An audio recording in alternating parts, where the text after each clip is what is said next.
Bonjour à toutes et à tous. Aujourd'hui, je vais vous parler d'un film que j'ai regardé hier en DVD. Et ce film, c'est l'occasion pour moi de dénoncer l'inculture historique mais phénoménale de certains cinéastes et aussi d'en tirer parti, c'est-à-dire que face à une telle inculture, face à une telle incompétence, on se dit que finalement, soi-même, on est pas mal. Et je trouve un petit peu navrant que des personnes aussi peu cultivées, aussi peu soucieuses de la vérité historique, même minimale, factuelle, je ne parle pas de détails qui peuvent nous échapper, hein, je trouve scandaleux que de telles personnes soient sous les feux de la rampe, alors que moi, je me sens beaucoup plus cultivé que ces personnes-là, beaucoup plus respectueux, je pense, de mes lecteurs et de mes auditeurs, peut-être aussi. Et je trouve ça scandaleux que des gens soient sous le feu de la rampe et pas moi, finalement. Quand je vois des choses pareilles, c'est vraiment choquant et vous allez comprendre pourquoi. Alors, on est vraiment dans un climat d'inculture, oui, comment le qualifier autrement? Alors, je fais allusion à un film qui est sorti en 2023 et je l'ai acheté en version vidéo en 2024, il y a quelque temps. C'est ce film-là. Il s'appelle Jeanne du Barry, un film de Mai Wen, avec donc Mai Wen et Johnny Depp dans les principaux rôles. On remarque aussi Pierre Richard, le grand blond avec une chaussure noire, hein, dans le rôle du maréchal de Richelieu. Et donc, je voulais comparer déjà la version de Mai Wen avec celle de Christian Jacques, donc celle de 2023 avec celle de 1954. Il y en a eu d'autres, Madame du Barry, hein, notamment des versions muettes. Enfin, une version muette au moins, hein. Mais je vais juste comparer ces deux. Alors, bon, déjà, je dois dire qu'il y a une différence de talent entre les cinéastes, entre Christian Jacques et Mai Wen. Bon, c'est évident. Évidemment, la version de 54, elle est empreinte de son époque, elle est imprégnée de son époque, alors que celle-ci est plus moderne. Mais il y a quand même moins d'erreurs historiques dans le premier. Il y en a certainement, oui, il y en a une notamment, hein, je vous dirai laquelle, je vous l'ai déjà dit d'ailleurs cette erreur, notamment, il y a certainement d'autres choses, je ne suis pas historien, mais je trouve grave que quelqu'un comme moi, qui n'est pas historien justement, arrive à trouver des incohérences, des aberrations dans un film qui a été conçu en 2023 et qui aurait dû bénéficier de conseillers historiques. Apparemment, des gens comme Evelyne Lever, je pense notamment à elle, hein, c'est une historienne spécialiste du XVIIIe siècle, elle n'a pas été consultée. Il y en a certainement d'autres, hein, il y a bien des profs de fac qui sont spécialistes du XVIIIe siècle en France. Enfin, je trouve ça aberrant qu'il n'ait pas été consulté, à aucun moment apparemment. Quels ont été les conseillers historiques? J'ai pas regardé, j'ai pas eu l'énergie de regarder, mais je trouve ça vraiment assez grave, hein. Alors, qu'est-ce que j'ai repéré comme erreur? Bon, déjà, ce qui me semblait embêtant, c'est que Jeanne du Barry, donc, était un peu âgée quand même. L'actrice qui incarne Jeanne du Barry est un peu âgée, 47 ans, mais finalement, ce n'est pas le problème le plus frappant. Bon, elle n'est pas... Enfin, pour moi, hein, c'est un avis qui engage que moi, d'une grande beauté, ce n'est pas une beauté, hein, c'est Madame Tout-le-Monde, enfin, c'est quelqu'un qu'on ne remarquerait pas dans la rue, comme on dit, hein, comme moi, enfin, pas plus belle, ni beau ni laid, ni belle ni laide, je dirais. Mais elle fait assez jeune, ça c'est crédible. Et puis après, les critères de beauté ont changé. Effectivement, quand on regarde les tableaux de Madame du Barry du XVIIIe siècle, donc, on se dit que tous ne la représentent pas d'une façon mirifique, elle n'est pas toujours belle sur ces tableaux, hein. Donc, pourquoi l'actrice serait particulièrement belle? Bon, ça, c'est pas un problème. Donc, par contre, je déplore ce qui est devenu Johnny Depp physiquement, hein, parce que c'était une grande beauté, mais quand il avait 40 ans, c'est une merveille. Et là, je sais pas ce qui lui est arrivé, est-ce qu'il a bu, est-ce qu'il a été malade, parce que on vieillit, c'est sûr, mais pas de cette façon. Moi, je comprends pas ce qui lui est arrivé. Il y a eu un truc, je ne sais pas lequel. C'est pour ça que Vanessa Paradis l'a laissé tomber, je ne sais pas, mais je ne veux pas entrer dans ces ragots. Alors, Donc les erreurs historiques. Alors il y a tout d'abord, je pense, à la scène de la présentation. On ne parle pas du tout de la comtesse de Béarn. Les 3 révérences qu'il faut faire en s'avançant vers le roi et ensuite en reculant, on n'en parle pas non plus, ça n'existe pas. Tout ce qui précède cette présentation, tous les problèmes que Madame du Barry a rencontrés lors de cette présentation, on n'en parle pas non plus. C'était quand même un thème important. Alors, je dis tout cela sous réserve que récemment, il y a 6 mois ou 1 an, il y a eu des découvertes qui démontraient que cette présentation et tout ce que je vais vous dire n'avait finalement pas eu lieu. Peut-être que c'était faux ce qu'on raconte sur la comtesse de Béarn, sur les difficultés pour trouver un carrosse, une robe, toutes les difficultés que les courtisans qui n'aimaient pas Madame du Barry ont faites. Peut-être que c'est tombé à l'eau, ce n'est plus valable, mais je ne pense pas. Ça me paraît bizarre, hein. Voilà. Alors, il y a d'autres erreurs, hein. Je vais en citer un peu en vrac, hein. Il y a l'histoire des 6 francs. À un moment donné, on parle de 6 francs. Ah bah oui, on est sous Ancien Régime, on est au XVIIIe siècle, on parle de francs. Ah bah bravo, hein. Mais qui est l'imbécile qui a conseillé, qui est le faux historien qui a conseillé la réalisatrice de ce film? Mais c'est un scandale, mais on nous prend vraiment pour des imbéciles. Non, c'est 6 livres, et encore même pas, parce que les louis, ce n'étaient pas des livres, ce n'était pas 6 livres. Les 6 livres, c'est les gros écus, qu'on appelle d'ailleurs souvent les écus au laurier Louis XVI ou Louis XV, qui sont des écus de 6 livres. Ça correspondra à 6 francs quand le franc sera mis en place. Mais ce n'est pas 6 francs.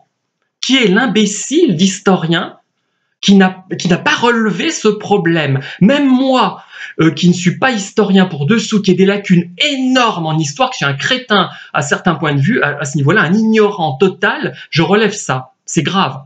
Vous vous rendez compte, je suis le citoyen lambda quand même. Et là, c'est une réalisatrice et toute une équipe, un budget, je pense, important, un film d'ailleurs qui a été film d'ouverture au Festival de Cannes, et ils n'ont même pas de sous pour embaucher quelqu'un. Même moi, ils m'auraient pu m'embaucher, je leur ai dit, mais attention, en fait, ne faites pas n'importe quoi. Alors, il parle de Premier ministre. Ce n'était pas non plus le terme consacré. C'était en fait, on n'appelait pas le Premier ministre, mais j'ai oublié, je viens d'oublier, j'ai un trou de mémoire, la façon dont on l'appelait. Mais ça, encore, c'est rien.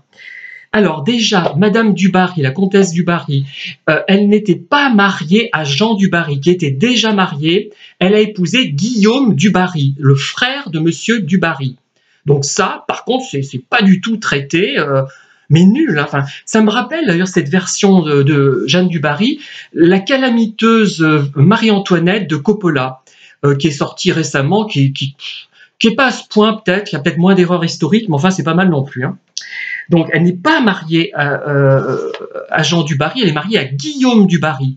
Mais comment, si même moi je le sais, je peux vous assurer que c'est vraiment que tout le monde le sait, quoi. Enfin, tout le monde qui s'intéresse un petit peu à l'histoire du XVIIIe siècle va le savoir.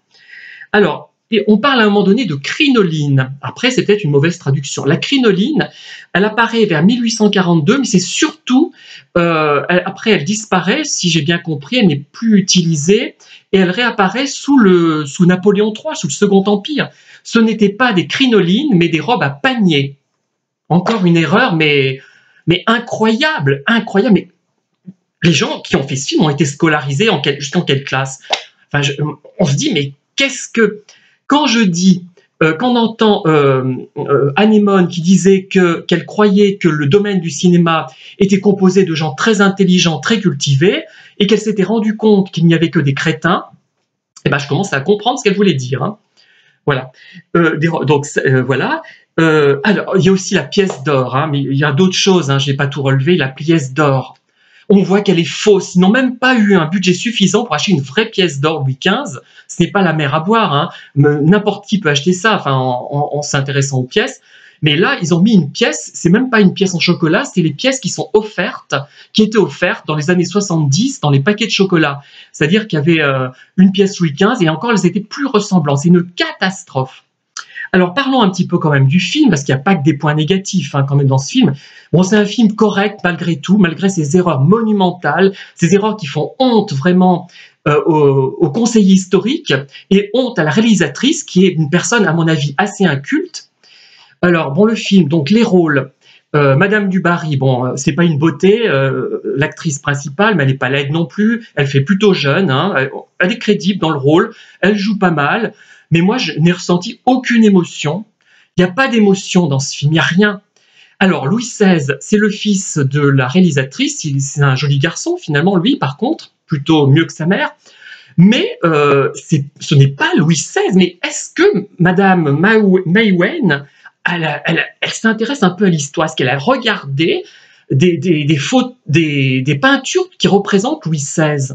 Mais j'avais failli dire des photos, mais on n'en serait pas à ça près, vous voyez, hein, c'est bien dans l'optique du film. Mais elle s'intéresse à quoi? Elle fait un film, elle s'intéresse pas au sujet? Qu'est-ce que ça veut dire? Voilà, donc, alors, il y a quelques belles images au début, de jolis plans, que moi je pourrais faire aussi, c'est ça le problème. Hein. Et c'est un film, comment dire, si on n'est pas au courant de cette réalité historique, c'est un film que je trouve moyen. Voilà, il serait moyen, il est médiocre du fait de la réalité historique qui n'est pas respectée, enfin pas tout le temps, mais en grande partie qui n'est pas respectée. Tiens, je pense aussi aux filles de Louis XV qui sont ridiculisées. Vraiment, enfin bon, il y a tout, quoi. Enfin, la scène de la présentation, j'ai déjà dit, il y a les 3 révérences qui manquent, les 3 révérences arrière qui manquent, les petits pas comme ça. Je pense pas que, alors ça, je peux pas, faudra que je vérifie, mais je pense pas que c'était comme ça, que c'était aussi ridicule. Si la personne n'aime pas le XVIIIe siècle, si elle le trouve ridicule, qu'elle traite un autre sujet ou qu'elle fasse une parodie. Là, pourquoi pas? Il n'y a pas de problème, hein. Mais vraiment, il n'y a pas d'émotion dans ce film. Je trouve que Louis XV, il est terne. On se demande pourquoi ils ont pris Johnny Depp. Maïwenn, elle joue pas mal, cette actrice, elle n'est pas mauvaise, mais ce n'est pas une star, elle n'a pas d'éclat. Bon, je ne vais pas dire que c'est pas Martine Carol, évidemment. Bon, on a beau critiquer Martine Carol, on se rend compte de la valeur qu'elle avait quand on voit ce film, et de la valeur qu'avait Christian Jacques. Malgré le côté misogyne de cette version de 54, hein, quand même. Il y a des défauts, mais au moins, ils essayaient de se documenter sur le sujet, de respecter à minima la réalité historique. Donc là, j'ai certainement loupé des erreurs historiques, parce que je ne suis pas un historien, mais je trouve que c'est scandaleux. On devrait condamner la prison ferme de celui qui a été le conseiller historique. C'est une nullité. Hein. Monsieur, vous n'êtes pas compétent. Je ne sais pas qui c'est, monsieur ou madame. Il faudra que je regarde qui c'est. C'est quelqu'un qui est incompétent, qui s'est moqué de la réalisatrice, qui a fait n'importe quoi, qui n'a pas de connaissances historiques. C'est une vraie catastrophe. Donc un film médiocre, décevant, qui n'est pas ennuyeux, mais qui n'est pas respectueux de l'histoire déjà, hein, ça c'est clair. Qui frôle l'ennui, ça n'apporte rien, et je trouve vraiment incroyable que ce film ait été présenté à l'ouverture du Festival de Cannes, hein, film d'ouverture. Je comprends pas. Moi, je me demande où on va là. Cette fois, j'ai rarement vu un film aussi piètre, donc médiocre. Hein. Si je mettais une note, je mettrais 8 sur 20.